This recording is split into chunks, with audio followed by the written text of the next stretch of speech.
નમસ્તે વિદ્યાર્થી મિત્રો, કેમ છો? બધા મજામાં હશો? તો ફરીથી પાછા આપણે ધોરણ 10 ગણિત પ્રકરણ 2 નું ઉદાહરણ 1 નો આજે અભ્યાસ કરવાનો છે. સૌથી પહેલા તો જો તમે આ YouTube ચેનલ ઉપર નવા હો તો ફટાફટ આ ચેનલને સબસ્ક્રાઇબ કરી દો અને તમારા 10મા ધોરણના મિત્રોને આ ચેનલની લિંક છે શેર કરી દો, જેથી કરીને એમને પણ આ પ્રશ્નનો ફાયદો થાય છે. આ પ્રશ્નમાંથી પરીક્ષામાં 1 માર્કનું પૂછાય અને પૂછાય જ છે. પછી સ્ટાન્ડર્ડ મેથ્સ હોય કે બેઝિક મેથ્સ હોય, આ ક્વેશ્ચન માંથી એક પ્રશ્ન પૂછાય જ છે. તો ધ્યાનથી જોજો શું કહેવા માંગે છે. ઉદાહરણ 1, નીચે આકૃતિમાં આપેલ આલેખ જુઓ. હાલો જુઓ, જોઈ લીધા?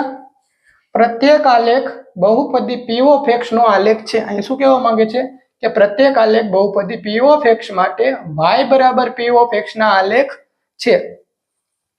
તો પ્રત્યેક આલેખ માટે p of x ના શૂન્યોની સંખ્યા શોધો. કાંઈ કરવાનું નથી. આ આલેખમાં જે આ તમને કાળી રેખા દેખાય છે બધામાં, બરોબર, એ કાળી રેખા છે એ p of x નો આલેખ છે અને એના ઉપરથી તમારે કહેવાનું છે કે એમના શૂન્યો એટલે કે ઉકેલો કેટલા મળશે તે કહેવાનું છે.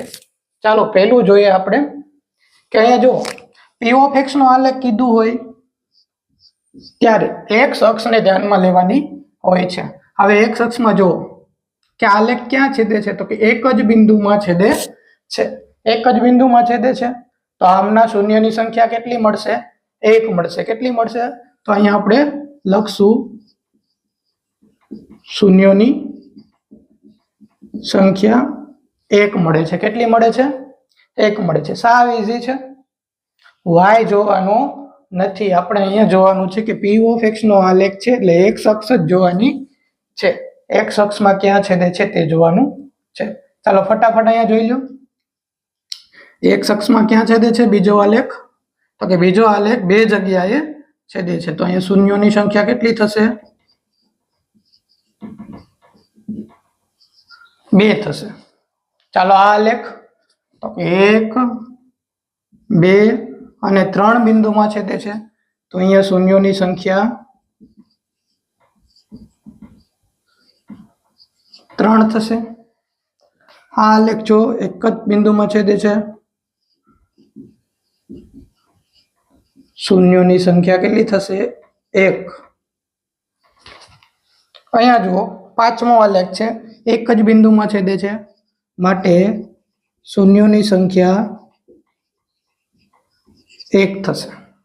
તમને કારણ પણ ખબર છે કે p of x નો આલેખ x અક્ષને માત્ર એક જ બિંદુમાં છેદે છે માટે શૂન્યોની સંખ્યા 1 છે. અહીંયા જુઓ 1, 2, 3 અને 4 બિંદુમાં છેદે છે માટે શૂન્યોની સંખ્યા 4 છે. હવે આ આલેખ તમે જુઓ.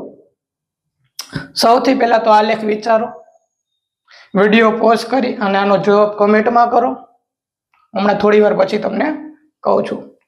ચાલો વિડીયો પોઝ કરજો, આન્સર કમેન્ટમાં કહો. ચાલો હવે હું આન્સર કહી દઉં છું આનો. જો અહીંયા એક બિંદુમાં છેદે છે, આ બીજું બિંદુ, આ ત્રીજું બિંદુ. હવે અહીંયા આપણને શું આપેલો છે? એરો આપેલો છે, તીરની નિશાની આપેલી છે જે આગળ વધી અને આ બિંદુમાં છેદશે. એટલે એ બિંદુ પણ ગણતરીમાં લેવું પડશે. આવું સ્ટાન્ડર્ડ મેથ્સમાં પૂછાઈ ચૂકેલું છે કે આવો એરો આપેલો હોય જે અહીંયા આગળ જઈને છેદે છે માટે 1, 2, 3 અને 4 અહીંયા શૂન્યો મળશે. આમ શૂન્યોની સંખ્યા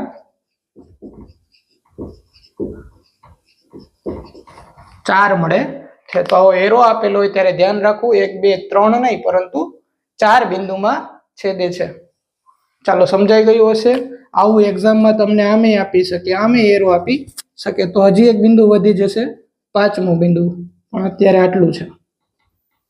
ચાલો સમજાઈ ગયું છે, સાવ ઈઝી છે.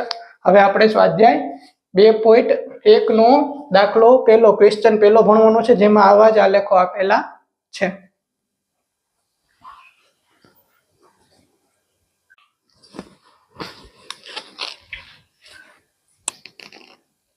ચાલો વિદ્યાર્થી મિત્રો ધ્યાન રાખજો.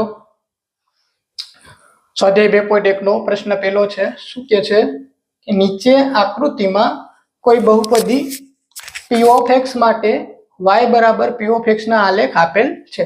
તો અહીંયા p of x ના આલેખ તમને આપેલા છે, 6 આલેખ આપેલા છે. દરેક કિસ્સામાં p of x ના શૂન્યોની સંખ્યા શોધો. હમણાં જ આપણે ઉદાહરણ 1 જોયું એમના જેવું છે, સાવ સરળ છે.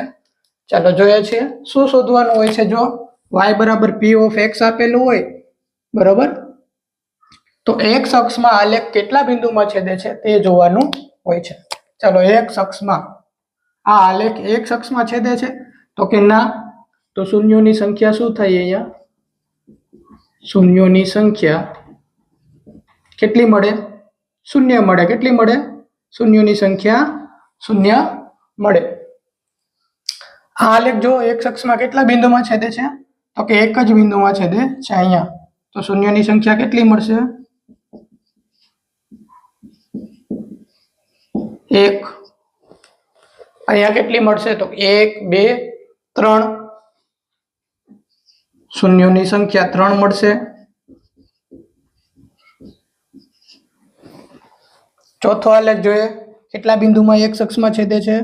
તો કે 2 બિંદુમાં. શૂન્યોની સંખ્યા 2. આ આલેખ જો x અક્ષમાં કેટલા બિંદુમાં છેદે છે? 1 2 3 4. તો અહીંયા શૂન્યોની સંખ્યા 4 મળે છે. શૂન્યોની સંખ્યા 4. આલેખ જો 1, અહીંયા એક જ બિંદુમાં છેદે છે, અને આ 3 1 2 3 બિંદુમાં છેદે છે, માટે શૂન્યોની સંખ્યા 3 છે. સાવ સરળ હતું. આમાંથી 1 માર્કનું પૂછાય અને પૂછાય. સ્ટાન્ડર્ડ મેથ્સ હોય કે બેઝિક મેથ્સ હોય, પૂછાય જ છે. બરોબર. ચાલો ત્યારબાદનો પ્રશ્ન આપણે જોવાનો છે.